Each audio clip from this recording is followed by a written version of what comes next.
Digitizing Delmarva's heritage and traditions.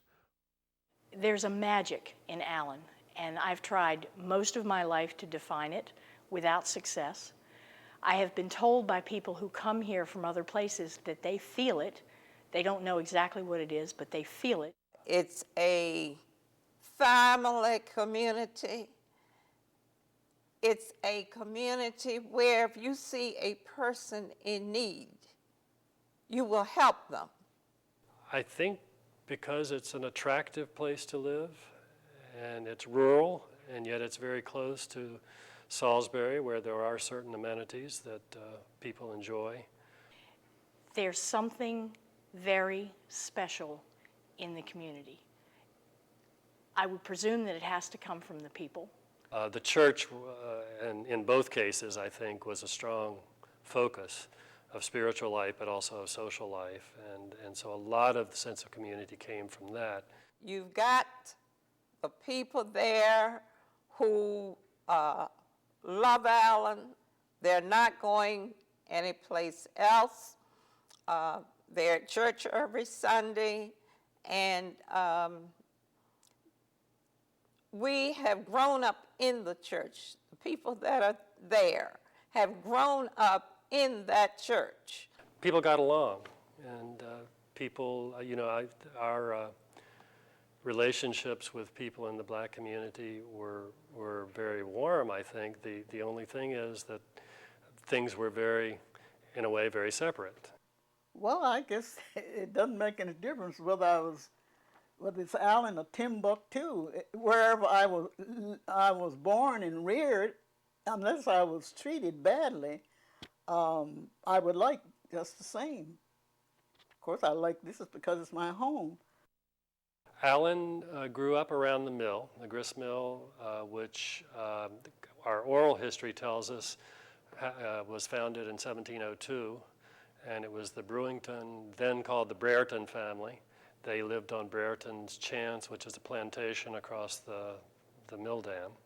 The mill was eventually owned by the Adams family. Reverend Alexander Adams was the second Anglican priest at Old Green Hill Church, which was the church for all of this area, of Stepney Parish. And in 1790, I've seen the 1790 glass tax census, which indicates that the Adams family had not only the mill, but also a tavern, which the Methodists would not be happy to know, and a store or a trading post in Allen down by the mill dam. I mean, we can't claim, like Salisbury, to have a founding date because we were never an incorporated community, but certainly it started with the mill. It was always, I think, pretty much of a working class community. People were farmers or builders, or they lived on the water. A lot of the watermen who worked the water in the winter would work at the canning factory in the summer. Up until the early 20th century, I think, the boats I'm told, would come up Passerdyke Creek, and there was a canning factory there in the early 20th century, a tomato canning factory. Mr. Jesse Pollitt had an auction block beside his store in the 1920s, I believe, maybe into the 30s as well. And it's said, and I think with documentation, that there were more string beans traded at the Allen block than anywhere else in the world. There were blacksmith shops, at least two that I'm aware of. There were 3 or 4 stores at any given time, general merchandise stores. There was at least one store on the Upper Ferry Road, and there's the bank store and Cobb store here. My grandfather, George Phillips, had a store from 1900 until his death, and then my mother ran it until 1946. So Allen has been a booming place, but things have changed in many ways since then. Another big deal here was Allen's Orchard, where there were peach orchards and apple orchards. And there were when the truck farming was the big deal, there were lots of migrant laborers who came up the coast from Florida in the summer. In fact, most of my childhood playmates were the migrant workers who came up, and when they weren't working and I wasn't working, we had lots of fun together. In the late 50s, 60s, agriculture sort of changed, became, soybeans, corn became king, not so much labor intensive. People found work in other enterprises, and so that's the biggest change I think I've seen in my lifetime. My father was a farmer. My uncle, Jay Shivers, had a strawberry plant farm business, and he shipped strawberry plants all over the world. I'm Melinda Gerald. I was born November 3rd, 1908.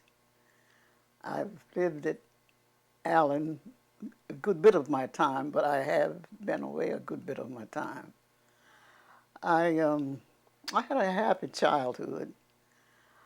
My parents didn't give us things all the time, but they gave us love instead of that in their peculiar way. I went to school here up until the 7th grade. I went to Salisbury Industrial High through the 3rd year, and I left there and went to Baltimore and finished my 4th year, and went to Howard University to finish my college training. And at that time, there was no transportation for the black students, and we had to get to high school the best way we could. But it so happened that I had distant relatives who lived in Salisbury, and I stayed with them through the 3rd year. And then my father bought a truck, a van, or whatever you want to call it. It was just a box-shaped concern and had nothing else in it. And he built seats that went the lengthwise of this truck. And we also were able to carry the other children who lived in Allen along with the two for a small fee for gas and so forth. I was a pretty good student and was always most of the head of my class. I started at school. I skipped a couple of grades somewhere along the line. And my older sister taught me, so I skipped the 1st grade. And one year we had a teacher from, he was a graduate of Hampton University, and I don't know what was wrong with him, but one year he flunked everybody in his class. So I caught up with my older brother and sister who were just ahead of me. So it so happened that the 3 of us were in the same class. That's the way we finished elementary school. We had to walk, and at first we were walking 2 miles. And then after that, we moved down on the farm, the Whalen farm I was telling you about. And then we were walking about 3.5 miles. We had a teacher named Miss Mitchell. You may have known of her. When I first started, she was teaching the 1st and 2nd grade. And the other teacher would take the 3rd, 4th, and 5th grades, and she taught the 6th and 7th grade. That's the way it was arranged. And she was in the same room. She didn't go over the room to teach the higher grades. They would come to her. I know Miss Mitchell, when she was there, she lived right, there was a house right next door to the school, and she lived there for years.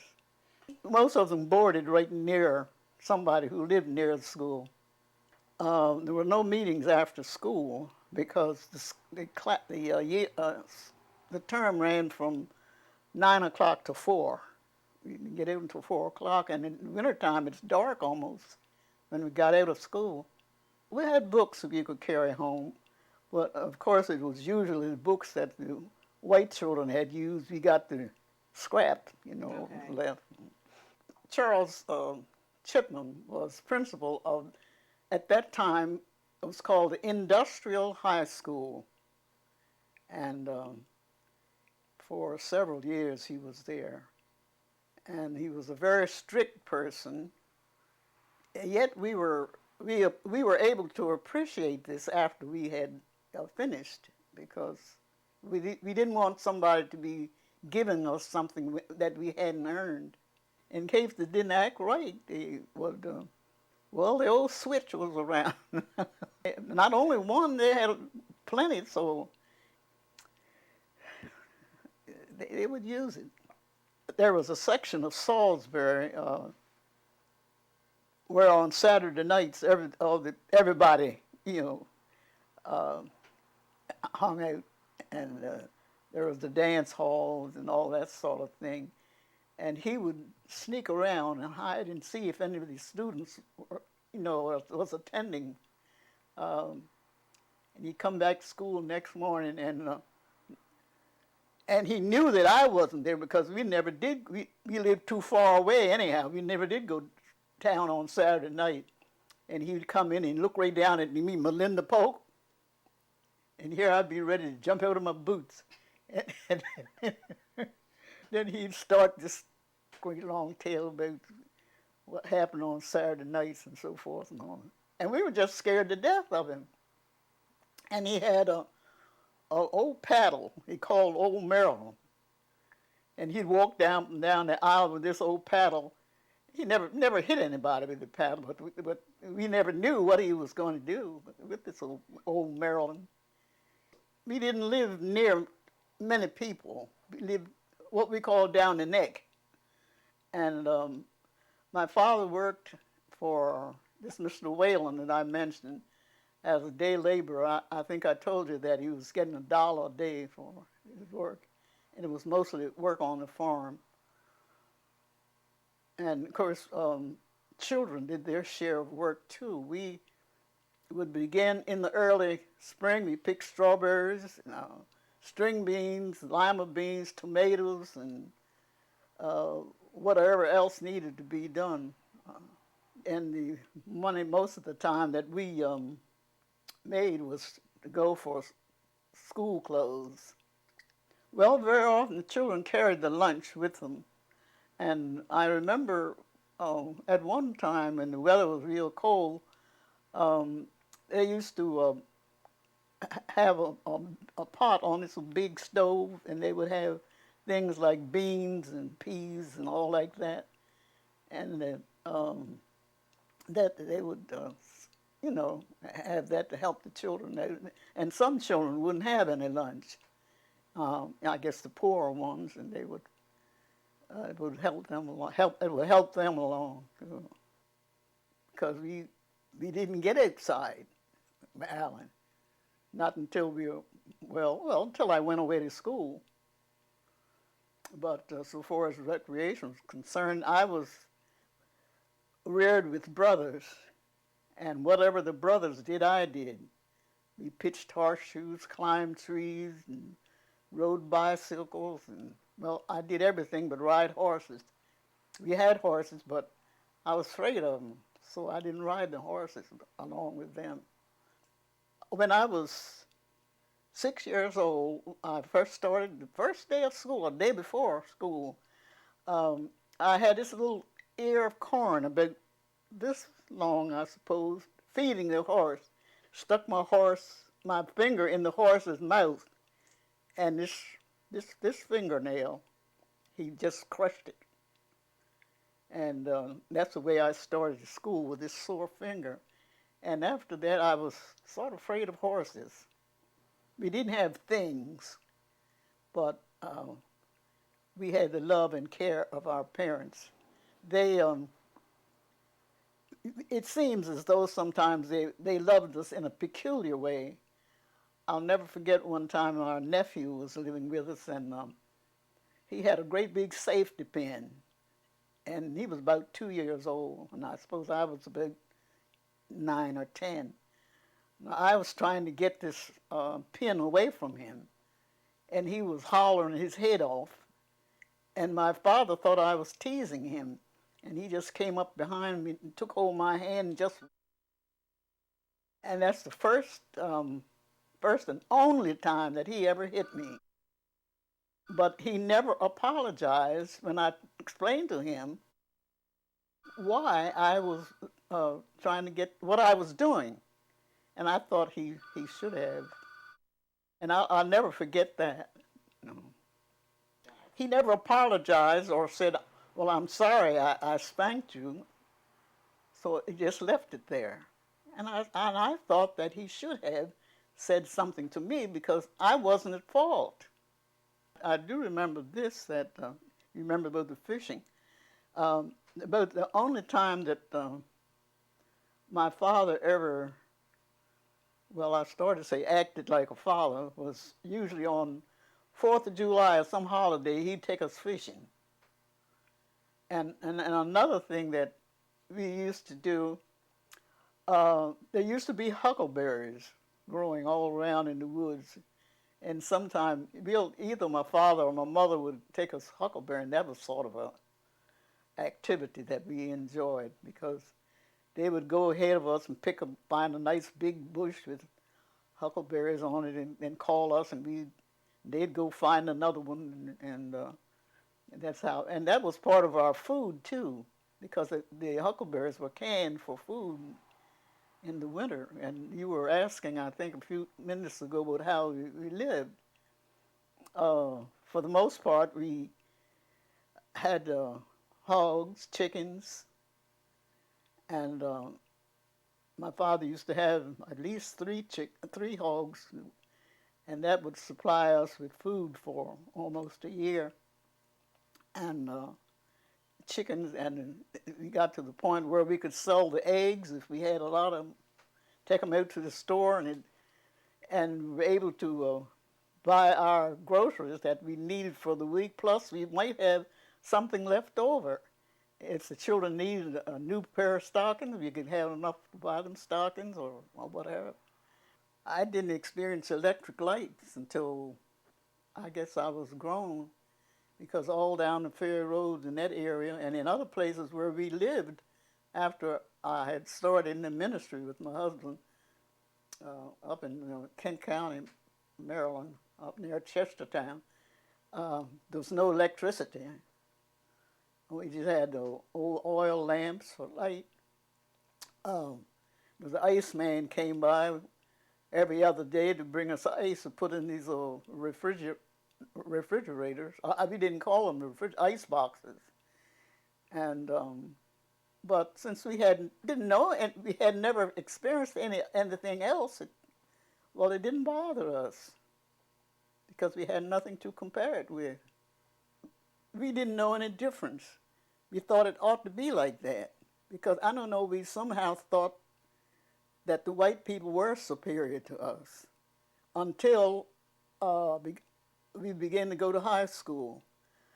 I remember there was a bus for the white children that started down there at the dividing line between Somerset and Wycomico County that took the white children to high school. It came right by this road.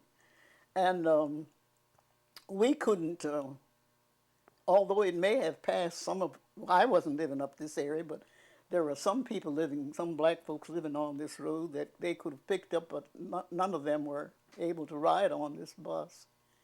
It didn't bother us because seemingly we thought, up until that time, we thought that seemingly that's the way it should be because we didn't know any other way. And for instance, when Christmas came and the white children got better toys than we did, we said, well, there's a white Santa Claus and there's a black Santa Claus. He didn't have as much money to spend on the children. There was used to be a campground out over there near the river, and my mother used to go down and cook for them during the week service that they had down there. But she worked just like we did sometimes. She would work in the fields picking beans, and sometime at one point I know she used to do washing for the white people, and she wasn't employed every day. She was home part-time. They had camp meetings here. Almost every church would have a special Sunday during the year. They would start like something in June and run up until about September. Different churches, they knew where they were going to have camp meeting this Sunday. For a while, there was 2 or 3 little stores It was one down near the Wycomico River, community called Trinity. Everybody I don't know why they called it that. There was a little store, and then on the Whalen Farm, there was a larger store where we could get things like kerosene and toilet soap and hake and cheese and that type thing. And then later on, there was this larger store at Allen. The building is still there, down just where the two counties meet. There's a creek that runs between them, and that building is still, I think you showed it to me on one of those pictures. And that store is still there. I don't know whether they use it for a store or whether they use it for a dwelling house. And my husband was in World War I, because he was much older than I was. He didn't go in the actual combat, but the war was just about over with when he entered. You remember that the first draft was 21 to 31, and then the second draft was from 18 to 45, and he had just reached 18. And the only thing that he did after he was employed was to help clean up the old camps where the people were living. He was never in actual combat. Food was rationed. Shoes, sugar, flour, things were rationed. And you didn't get flour, you got cornmeal. So we would have hot cakes made out of cornmeal for breakfast. For dinner, we'd have cornbread, the pone, and then for supper, we would have muffins. So, so we had cornbread in three forms. And I know in World War II, you couldn't get gasoline. My husband at that time was district superintendent in Dover district, and one of the influential men, the doctor in Dover, went to the board and spoke to them and told them, the obligation that my husband had, and so he was able to get more gas. It was a rural community. Everybody walked everywhere they went, for the most part. And right across the way, then there was the white church too. And some of our people lived on the other side of the white church, on what they call now Collins Wharf Road. They had to pass right by the white church to get to our church, but of course that was before. Well, even now they don't visit. We're not completely integrated now, so far as the churches are concerned. They'd always been there. They were born there too. My paternal grandmother was part Indian, and I don't know about my grandfather. He was quite so much older than she was. I only had one grandparent. That was my father's mother. The others had died earlier. But as far as I know, most of them were born right there. I never heard them say anything about slavery. I know my father's mother was not a slave, but the others, I don't know. When my husband retired from the ministry and we had decided where we were going to live, we thought about Philadelphia, because we had served in Philadelphia, and then I thought about all the problems they were having up there at the time. And I thought about living in Dover, because we had lived there for 6 years. And then I said, well, I'm going home. And we bought this piece of land here and then built our house. And we just love it here. Well, I have lived a good life, and I think one of the things I could advise people is to live a good life, is to do the right thing by other people. there are times when people sometimes see that a person is prospering, they'll step in, and my husband used to say, step on their neck, you know, to keep them from climbing up. But I think if we could tell everybody that when you see somebody who's trying to do something, to help them all the way that you can to get to the top of what they're doing. If the parents, when we were coming up, if they said, don't do that, we didn't do it. But I think some of these children today, they would sneak around and do it in spite of the fact, hoping they won't get caught. Not all of them, but some of them, anyhow. But they're not all bad. There's still hope for them. You remember George Williams? Uncle George, his wife was my father's sister. And he was one of the great prayer meeting people. And when they had prayer meeting, they had certain people that would go in, put in the verses, you know.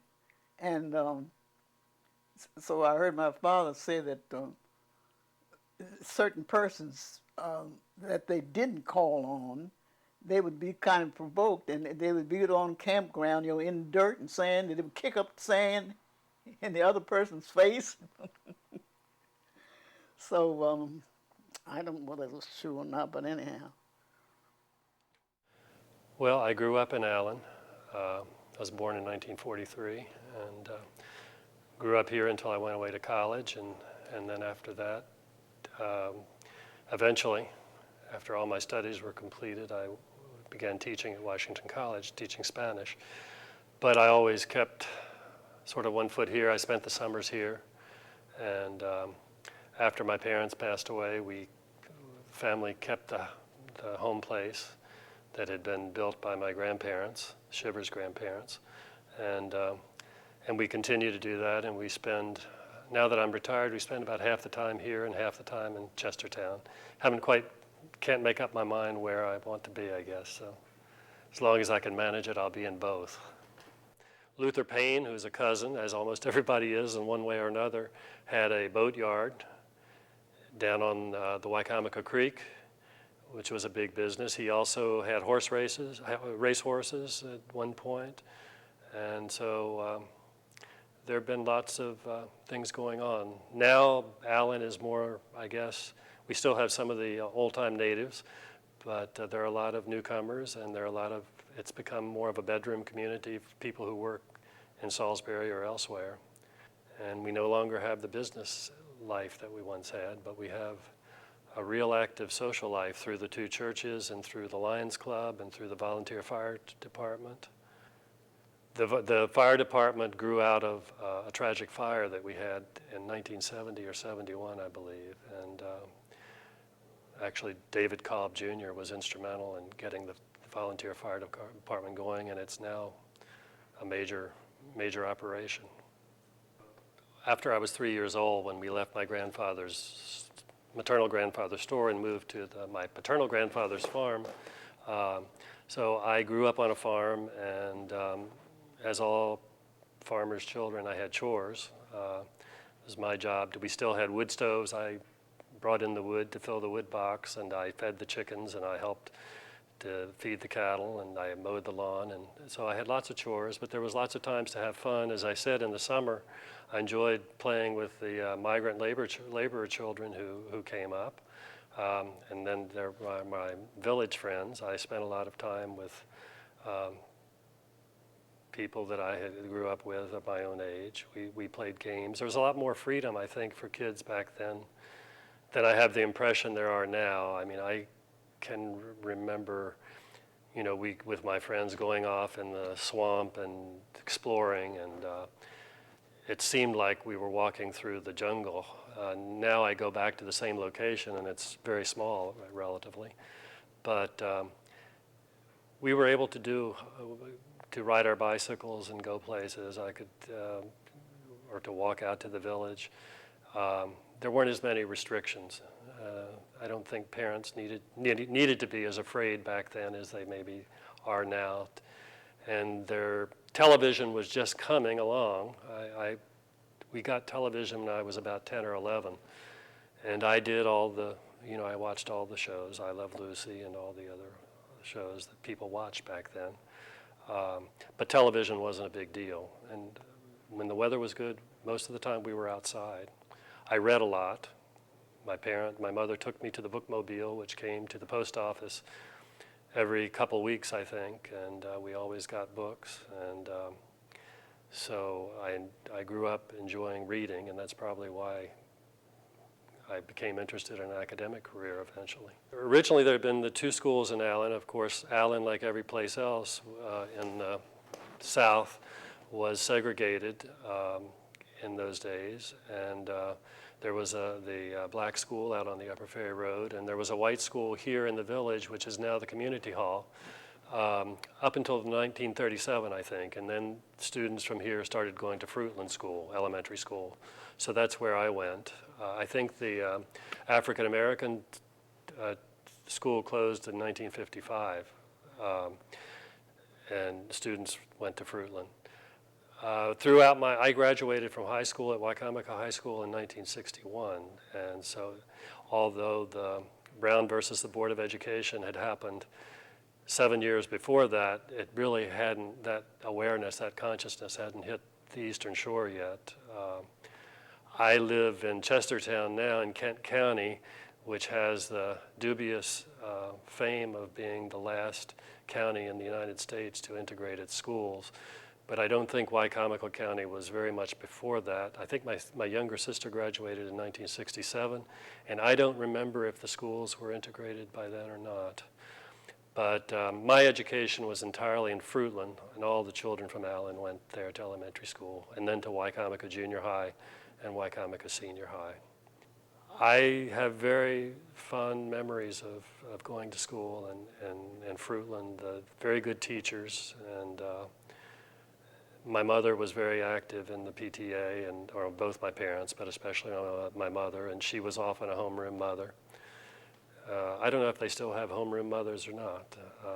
It was on the whole good, but as I say, I remember, in terms of race relations, I remember as a small child with my African American playmates, one day asking them if they wanted to go to the movies with me in Salisbury. And that was the first time I really had it come to my consciousness that they said, well, if they went to the movies with me, they would have to sit in the balcony. And either that or to go to the all-black theater, which was the Ritz Theater back in those days in West Main Street. So that was sort of my first awareness, but I didn't become really too much aware of the civil rights movement until I went to college. I went to college at American University in 1961, and then became much more conscious and much more aware. We still have two separate churches, but now in recent years, I remember I started back in the 70s, I think, when Reverend Curtis Smith was serving at this church, and he began to work with, I think it was Reverend Wallace at Friendship, to have joint services from time to time. And that worked very well for a time, and then he left. And last year, the two churches exchanged hymn sings, one here and one there, and they were very well attended by both communities, and I think everyone had a great time. So I think the separateness has begun to change. I understand there are white folks now living on the Upper Ferry Road, and there are African American folks now living over here. So things have changed in that regard too. But even back then, I didn't have the sense that there was animosity. I can only speak from my side of the track, of course. There was a lot of interrelationship across racial lines. Mrs. Dare Polk Gunther had worked for my family. She had her own farm and raised 4 children as a single mother. But she had worked for my family from the time my older brother, who's now 76, was born, down at the store, at my grandfather's store, and right up until the time she retired from working. And I think for half the white children in this community, maybe more than half the white children in this community, she was an adopted mother or grandmother. I mean, everyone just loved her, and she was a permanent fixture at the church dinners here. She was the prized fryer of oysters and chicken in the community. It is a small community, so by necessity you know each other. Even now with newcomers, you soon get to know everybody. The church is still central, but there are a lot of people, of course, who live in the community now who don't belong to this church. But other organizations like the Lions Club and the fire department have sort of helped to maintain the sense of community. All of those things, I think, contribute to it. And I think they're just very special people who've lived here. People who've cared about each other and who've, when I was growing up, people visited even much more than they do now. Then mothers didn't work outside the home, so Christmas, I can remember from Christmas Day all the way through New Year's Day, it was just a constant round of visits. People visited each other's homes, they oohed and ahed over each other's gifts, and they shared each other's cookies. But there were lots of organizations. There was, in my research, I found that there was going way back, there was a cotillion club. They had dances on the second floor of one of the Allen store building. There was a sewing circle. There were the homemakers. There were the couples club. People in the winter, when the farmers weren't working, they had card parties. So there was a lot of social life that kept things going and kept people integrated. Even though that integration didn't cross racial lines until recently, I'm sure the same thing goes for the Allen community and the Upper Ferry Road. It was, as I say, founded by the Brereton or Brewington family. In fact, the community for a long time through the 18th century was known as Brereton. And then in the late 18th century, it became known as the Trap or Upper Trap. And the Trap referred to the mill run. And then in 1883 or 84, it was changed to Allen to avoid confusion for the postal department because there were too many traps. And so they named it after the postmaster at that time, who was Joseph Stewart Allen. But the mill was in constant service, as far as I know, from 1702 until 1919. The last miller was Mr. Beverly Hitch, who lived and actually built a new home, which still stands. It's Allendale Cottage. He built that in 1920, the year after the old mill was torn down. What caused it was the dam. There was a bad storm and the dam washed out, and after that they closed the mill and tore it down. But some of the foundation stones, and they weren't bricks, they were actually stones that were probably ship ballast from the 18th century, were used in the foundation of his new house, as well as some of the joists he transferred to his new house. And also there's Bound's Garage, which still stands across the way, which Norris Howard owns now. And that was Ralph Bound's car garage in the early part of the century. A lot of that was built from stuff taken from the old mill. So the old mill lives on in other forms.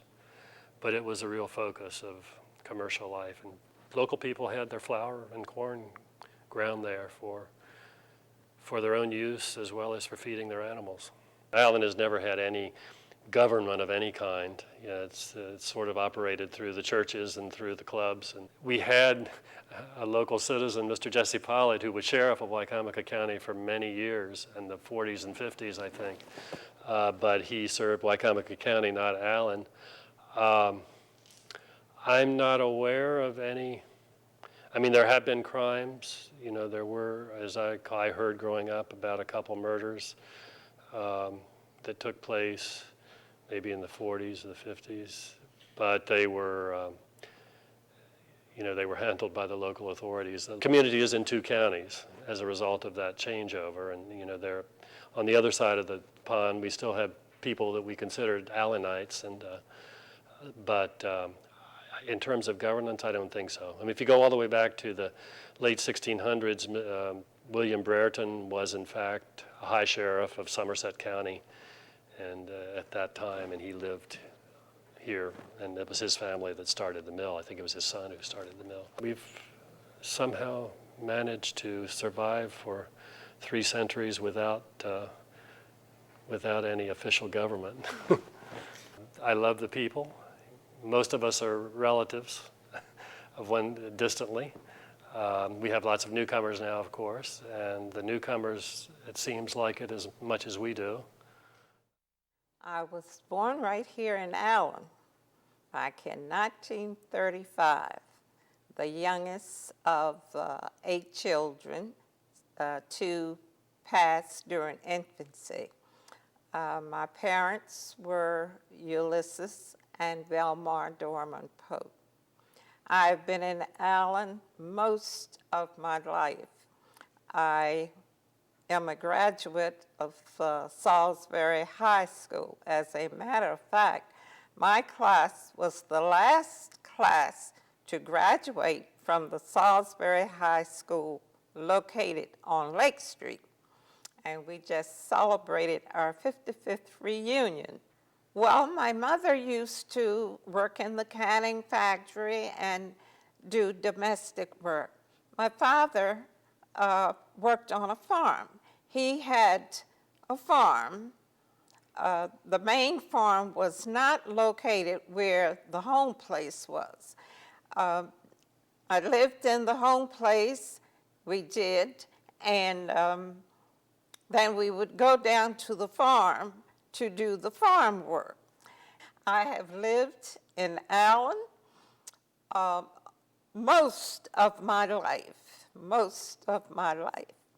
And now I'm in between 2 places. But Allen is still my home. I still attend church here and everything. And I'm involved in a lot of things. It was always a welcome center. And I grew up there from the time, I guess, when I was an infant, because I always remember being in Friendship Church. That church is home for most of the people who are attending it today. I would say it has a great influence. I can see a decline in the membership, but still, some have moved away, come back home. Some have been there all of their life, never moved away. Some of the people who were there was a lady, Mrs. Mary Joyce, and she did a lot to help the children. And there were other people. My cousin, Conrad Williams, he was a helpful person. And I knew that if I would go to church, even after my parents passed, it was something I was supposed to do. Not just go because the church is there, but I knew I had to go to church when I was young, and it's something that grew up as a part of me. Well, when I was a child, I knew that this church was here, but there was nothing on my mind saying anything about coming to this church. I don't think I came to this church probably maybe 7 or 8 years ago. It might have been my first time. I grew up in Friendship, and it was just a part of me. I never thought about coming to this one. I knew that one was there. Had relatives. We'd go to their house and play. There were only certain houses. My mother wouldn't let me just go to every house in Allen. There were certain houses. I went over to my grandparents' house because I had cousins there. When I came home from college during my breaks, well, we went to Salisbury. We went to Ritz Theater in Salisbury. I can't remember what year, but as the years moved along, a cousin of mine built a tavern, and we would go down there not to drink, but just to listen to the music, dance, socialize, to talk. And then since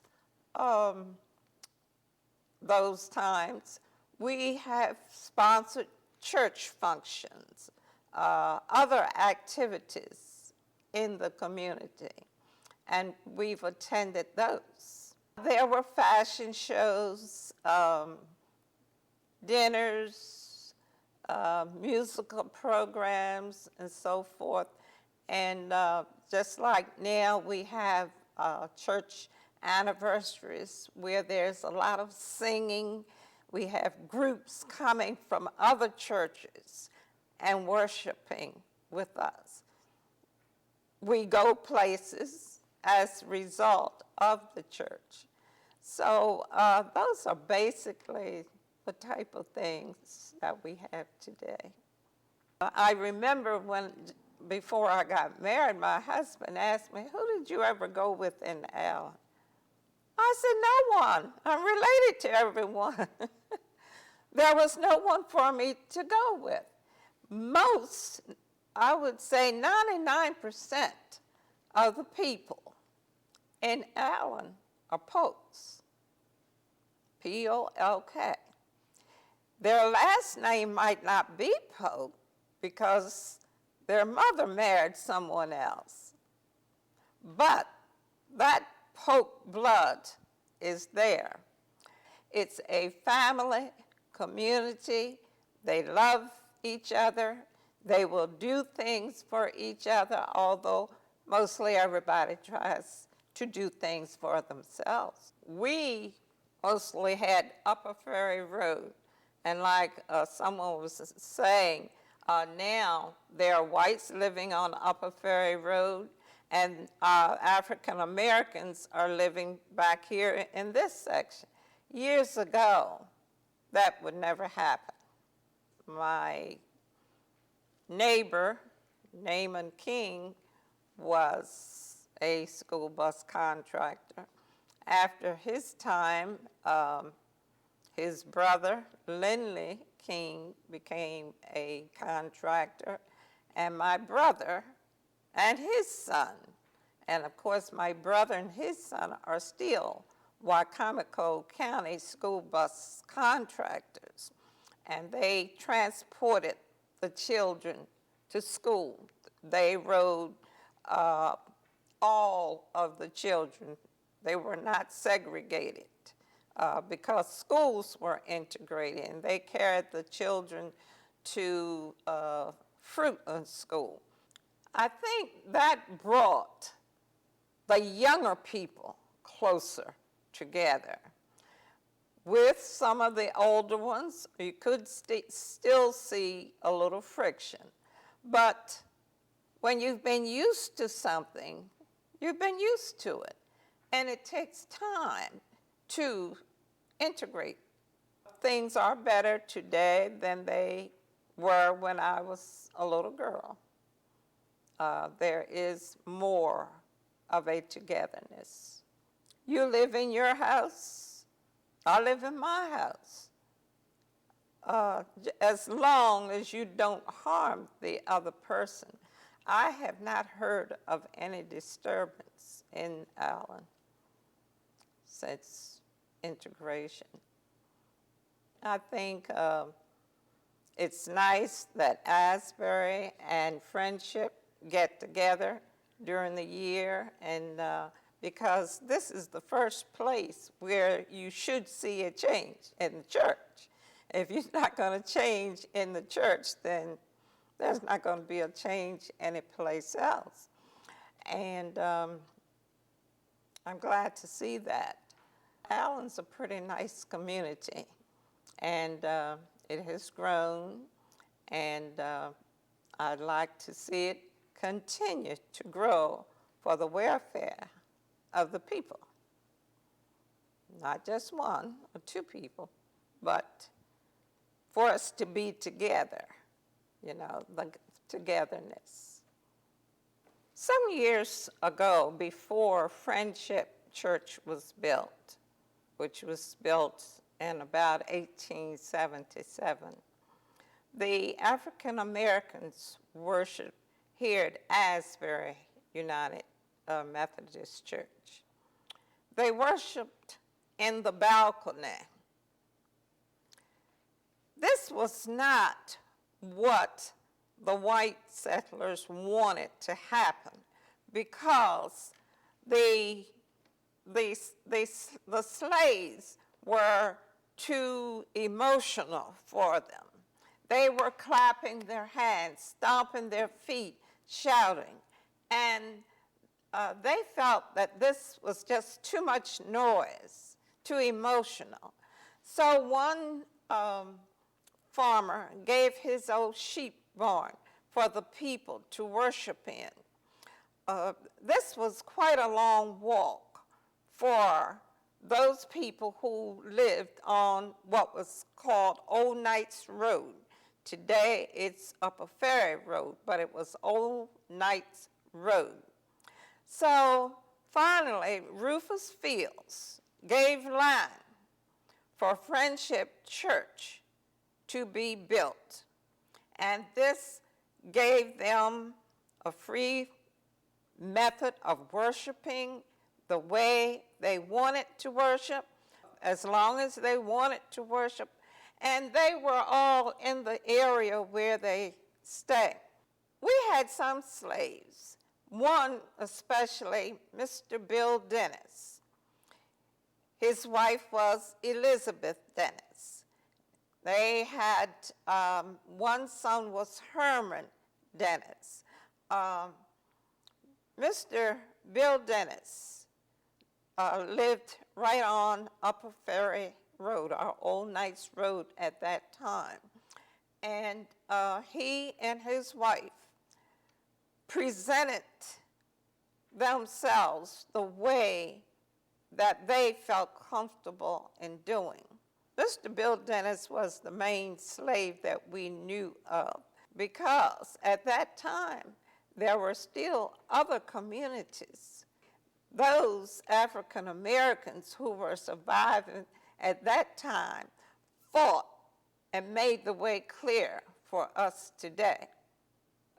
I don't know what Mr. Bill Dennis did. I don't know what his wife did, but they did something and opened the path for us. I remember those old slaves. I remember them very well. I think Mr. Bill was about 101, I can't exactly call. His son, Herman Dennis, was a teacher at Salisbury High School. He went to college in Virginia. He left from Allen with $1 in his pocket. So he caught rides down to that college, and he finished his education and came back up here at home to teach. That was very outstanding, I would say. I would say that everybody appreciated him, and they respected him, and all of that. They are buried right out at the Friendship Cemetery today. And I never heard anyone say anything bad about him, because they knew what he had gone through. My grandfather, Thomas Polk, was a Buffalo soldier. And as far as I know, he is the only one from Allen, the only original one, I should say. It started in about 1866. And the reason it started, during those days, the Army was segregated. And the white settlers wanted to drive the Indians out of the Midwest, Oklahoma and that area. And what they did, they got the Buffalo soldiers to go in and chase the Indians out. My grandfather spent 1882 to 1887, 5 years. And at September, he went right back in 1887 to 1892. He was definitely a true Buffalo soldier. I was born in 1956. I've lived in Allen all my life. I went away to college, and when I was first married, my husband was in the Marine Corps, and so we were gone for a little while he finished his active duty. But other than that, I've lived in Allen all my life, and in fact, I am now back in the home where I grew up, which is on land that was part of the old family farm since at least 1848. So my family on both sides, on both sides of my father's family have deep, deep roots in this area. One of my cousins used to say, because we started out in the area north of Princess Anne, that it had taken us 300 years to get 10 miles up the road, and I'm not furthering that much.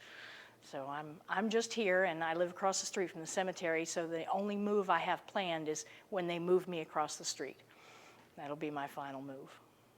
I've even had real estate appraisers tell me that when they do comparables and appraise properties in Allen, because it's in Allen, they tack on 15%. So there's value here. We tend to grow people who care about community and about the community at large. We had a conversation just a little while ago about the fact that Allen has produced in the last 50 years a county sheriff, a judge who was appointed not only to the circuit court in Wicomico County, but also to the Court of Special Appeals, the second highest court in the state, an orphans court judge, which is a much smaller position, the town manager of the city of Fruitland for 22 years, who is now the first county executive for Wicomico County, and the current mayor of Salisbury, who's been mayor for the last 10 years, was raised in Allen. So I think there's a spirit here of giving back, a feeling of belonging to community, initially the community of Allen, but taking that outward as well, and a sense of obligation to give back and to be part of what makes society work. That sounds kind of uppity, but that's the way it is. Growing up in Allen was a privilege, and I'm very blessed that I was able to raise my daughter in Allen as well. We had a lot of freedom growing up in a small village. We were able to ride our bicycles within, our parents would set parameters, and we needed to stay within those parameters. But your parents didn't need to have their eyes on you every moment of the day because it was a much less dangerous world. We rode our bicycles, we visited back and forth from house to house. We were required to check in certain times of the day, and I know in my case, my mother insisted that I not eat elsewhere because she was afraid it would spoil my appetite for dinner and that sort of thing. But we had a great deal of freedom. We spent a lot of time sitting in trees, watching the world go by, both the man-made world and the natural world. We spent a lot of time exploring. One thing that made Allen very special and contributed to our upbringing was that all of us in my generation knew with a certainty that we were accountable to every adult in the village. Any adult could call you down if they perceived that you were misbehaving, and they would speak to your parents about it. There was no doubt whatsoever. So we had tremendous respect for everyone in the village, and we felt as though our neighbors were our aunts and uncles. Now, in many cases, they were actually distant cousins, but we always felt like almost everyone were aunts and uncles. And I was very glad to hear when my daughter was graduating from high school, she and some of her friends were having a conversation that I overheard, and they felt the same thing. And then a few years ago, there was a public safety meeting. Allen, as has been discussed in other contexts, has a history of being sort of two towns which sometimes come together. And there was a public safety meeting where the African American community and the white community met together to discuss a particular issue. And at that time, members of the African American community said the same thing, that they felt like growing up they were accountable to all of the adults within their neighborhood and their community. And then a guidance counselor from one of the middle schools in Salisbury, where a lot of our children have gone to school, said that by and large, the kids from Allen keep their noses clean and do well in school. So that was all very gratifying and very validating, and it just served to reinforce what I felt growing up in Allen. There were definitely two communities in Allen. There was not a feeling of animosity of which I had any awareness at all. I don't, to this day, I don't believe it existed. I hope it didn't. It was not part of my life. There was respect. There was genuine friendship between the two communities, but there was a line in those days. And people didn't talk about the line. Everybody just sort of knew where it was. I had the sense that members of both communities would be there to help one another if the need arose. But absent a need, they would live their lives separately. They would be friendly, they did business together, they worked together, they didn't socialize together. And there didn't seem to be any real ambition that was visible to me at any rate, and maybe I was very sheltered, but there didn't seem to be a real ambition to do away with that line for any kind of artificial reason. There was, it's really hard to explain when you didn't grow up with it.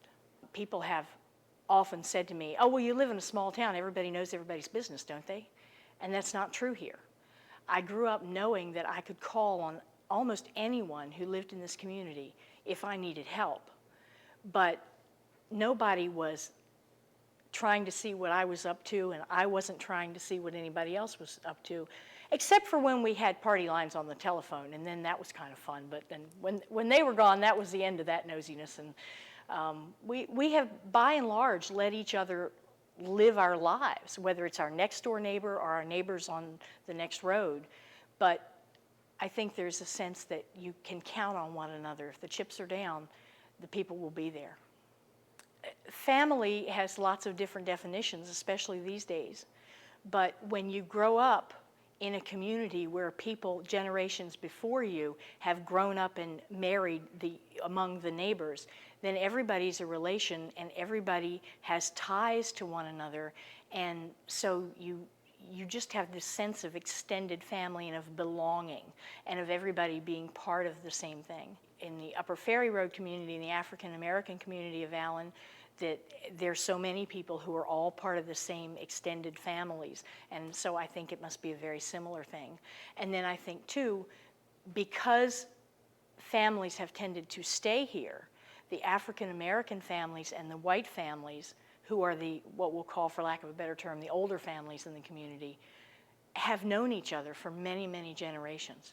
And so they're friends and neighbors, and we might not spend a lot of time together, we might not be socializing over the years and even over the last couple of centuries, but there was still that knowledge of whose children were whose, who belonged to which family, and who your grandfather was, and child, you better not be doing that because I know your mother wouldn't like that. I mean, it's that way all the way around the community, I think.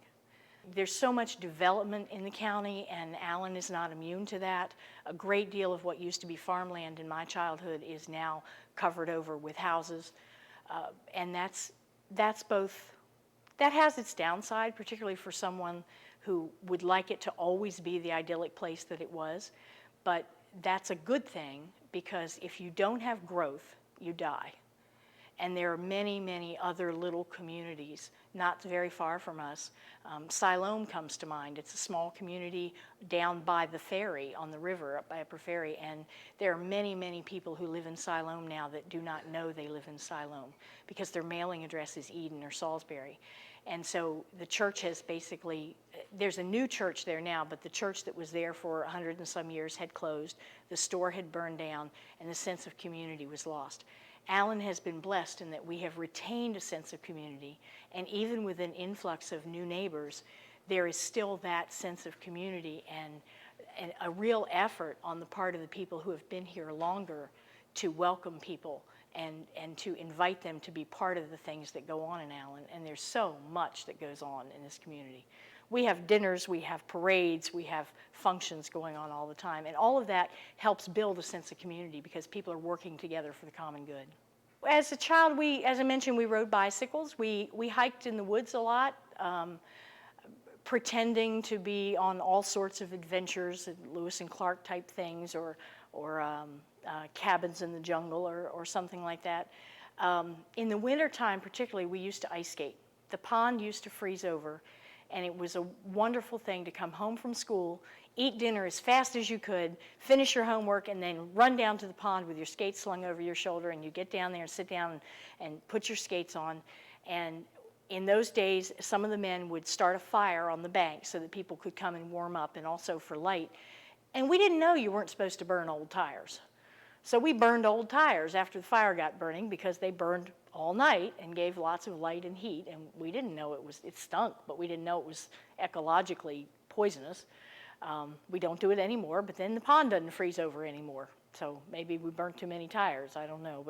But that used to be a lot of fun. You'd go down and skate, and if you didn't know how to skate, sometimes you'd take a peach basket or a chair and push it around on the ice until you learned how to skate. People ask all the time what the population of Allen is, and the truth is we don't know. We've never been incorporated. We've never had any municipal government, so we've never had any boundaries. We don't really know where Allen stops or starts. So without a line of demarcation, it's more a state of mind. To be a citizen of Allen, one only has to claim it as one's own. There's always something going on, sometimes too much. And I guess the family connection is a big part of what has kept me here. And I've discovered I've become more and more interested in the local history as it went beyond my family history. Done a lot of research. I've perused the old newspapers, the Allen News columns, and found out about a lot of the people from the past. So in a way, I feel like I know some of the people from the past almost as well as I know the people who currently live here.